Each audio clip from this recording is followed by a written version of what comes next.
I'm Colin Brookfield, and I should like to outline some of the unchanging human habits and pursuits that generate tyrannies and wars, which is a continuation of my other inputs on YouTube under the section of pets and animals. On a lighter note, before I begin, my wife and I have just completed 2 illustrated books entitled The Summer House and its sequel, Summer House Time Shift. They are about a group of fur and feather creatures that have taken up residence in an old summer house, from where, with the help of an angel called Esmeralda, they solve crimes that humans cannot.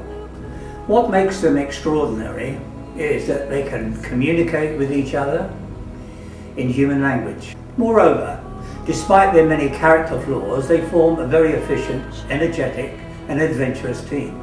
Above all, they are masters of the unexpected. Returning now to more serious matters, which I have titled The Ambivalent Gene. The social upheavals against corruption and repression sweeping through Arab countries are a hopeful and long overdue happening. Moreover, it is a phenomenon needing to express itself across the wider world.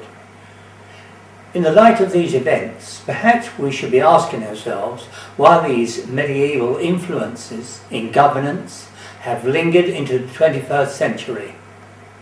The answer to this and so much more that is wrong resides within the psychology of all of us, and is a continuance deemed to haunt the future as it did the past.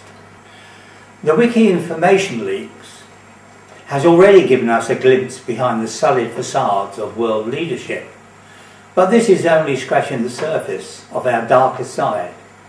There are many other human cruelties, bizarre acceptances and denials by which we are all flawed. The British historian Arthur Finlay catalogued the never-ending bad side of human nature in the hope that it might bring some understanding as to its causes. He indicated how mankind is littered with false beliefs and blind sides that are played off against one another by predatory influences. There are, of course, no exclusion zones to these inclinations. They are at work right across social spectra in every society. One such malignancy had an airing in the child abuse scandal within European religious childcare institutions. Media investigations revealed that despite it being common knowledge, the people within these religious communities had turned a blind eye to the abuses, as indeed their forebears had right back to the inception of such institutions.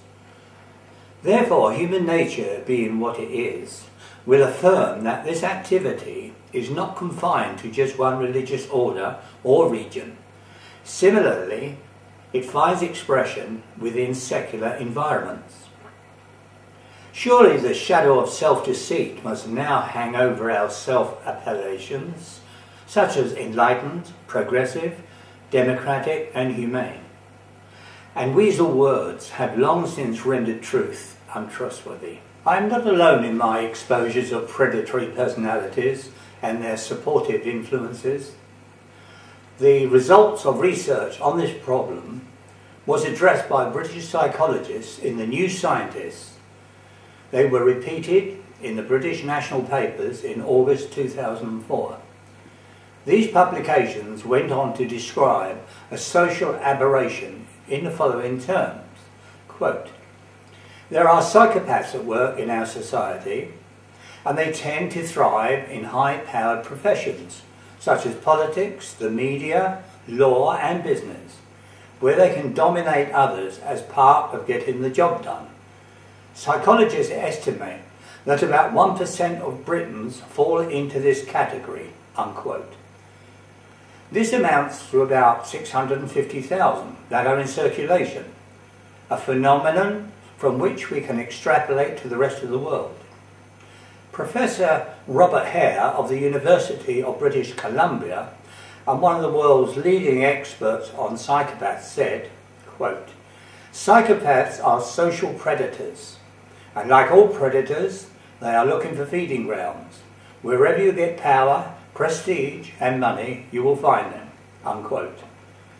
This aberration has fueled oppression and the world's killing fields endlessly through time. In recent years, my wife and I were confronted by some of these oppressive influences when we boarded a tram in the suburbs of Prague in the Czech Republic, formerly part of USSR. When two brusque young men in black leather jackets boarded to check the tram tickets and soon found a victim. She was a frail tourist whose ticket, although paid for, had not been dated. The men bullied the terrified lady for more money, so violently that I intervened on her behalf. I was then quite astounded at what had been set in motion. For every Czech national on the tram quickly placed their upper bodies flat to their knees and their heads to the walls. I was extremely angry at this fearful subservience to thuggery, and more so because this exposure was obviously just a microcosm of the underlying fear within the wider population, and of course in many others across the world. Once again, we are dealing with the fraternal manifestations of the primary street gang mentality, functioning beneath the guise of their official capacity, and whose debased mission in life is to inflict fear and dominance upon the vulnerable. It was also sad, though not unexpected, to see the same official fraternal thuggery at work on the streets of the UK, when elements of the British police removed their personal identifications before coming on duty, so that they could brutalise without fear of being caught. Their thuggery was filmed during the kettling of peaceful demonstrators, but for the good name of the service, it was soon hushed up. Another episode involved an elderly man who was thrown to the ground with maximum violence by a very large police officer. A few minutes later, the assaulted man collapsed in the street from a heart attack. But for the good name of the service, it was soon hushed up. The case that lives in greatest infamy concerns the innocent young Brazilian boy who was wrongly identified as a bomb-carrying terrorist, even though he had no means by which to conceal such a thing. The media evidence was that police in civilian clothes fell upon the frightened boy, pinioned his arms, then callously shot their captive to death with multiple rounds into his head. Some of the normally efficient cameras on the underground seemed to have strangely malfunctioned on that day and time, but for the good name of the service, it was soon hushed up. Then, within the cosy camaraderie clubs of politics, we have that long overdue exposure of the widespread criminal expense scandal. For the ordinary general public, a whole swathe of custodial sentencing would have followed. But for the good name of those institutions, much of it was soon hushed up. The further cataloguing of this malignant activity through the decades is on public record for anyone to access. It is towards these pillars of society that the young look upwards for guidance.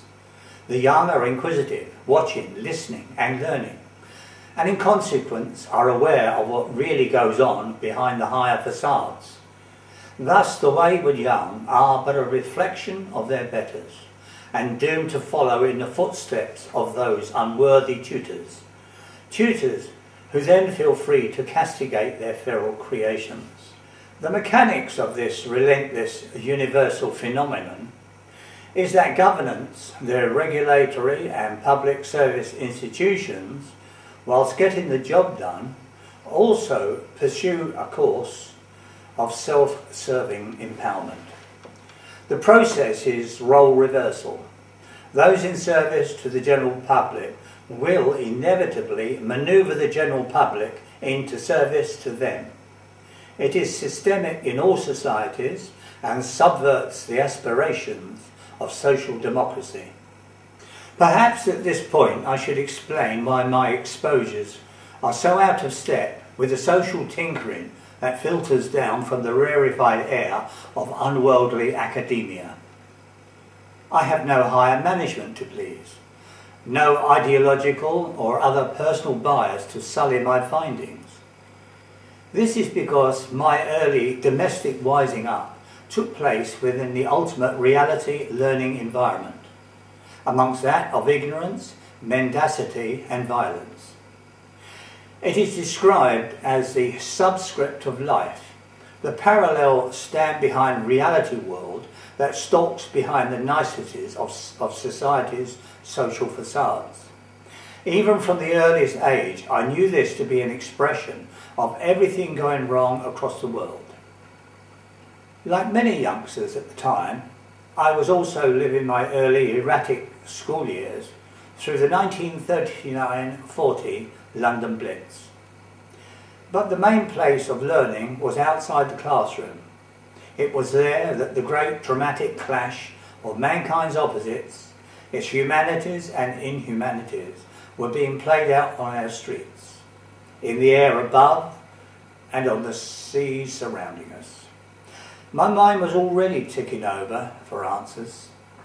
In later years I chanced to visit the war graves and trenches at the Somme in France. It was there I finally made the decision to define the major elements of the eternal killing machines that bring people to die in such places. I knew it could not be a wrong endeavour, or a popular one. By then I was also well acquainted with society's mindless sectarian tribalisms, their social class estrangements, party politics and theology, those self-serving generators of divisiveness. By not aligning myself with this kind of activity, it gave me a less sullied position from which to investigate further into those timeless activities of human ignorance and abuse. These negatives are indeed the dark woods from which our species never discovered the way out, and is perhaps why I find so much resonance with the poem by Robert Frost, quote, "Two roads diverged in a wood, and I took the one less travelled by, and that has made all the difference," unquote.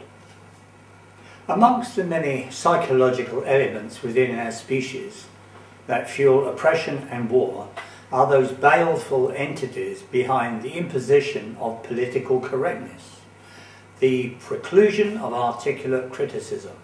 It is one of the most duplicitous and intractable instruments of the tyrant. Control the mind, the body follows. It seems we too easily overlook the most important function of the human mind, its ability to assimilate, comprehend and interpret information, critical to which is the freedom to express its findings. Therefore, a secular or theological social order that imposes PC constraints upon this freedom of expression shall by that act be pursuing the erosion of clarity, honesty and personal freedoms. And for that reason, political correctness, singing from the official song sheet, has been the nemesis to human hope and promise throughout history.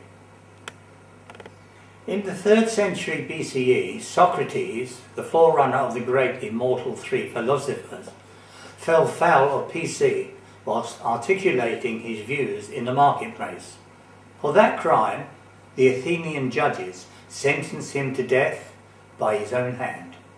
Socrates was by no means the first. Since then, tens of millions of innocents have been tortured, dispossessed and put to death in a ceaseless continuance by PC malevolence. And it's all on record for anyone to access.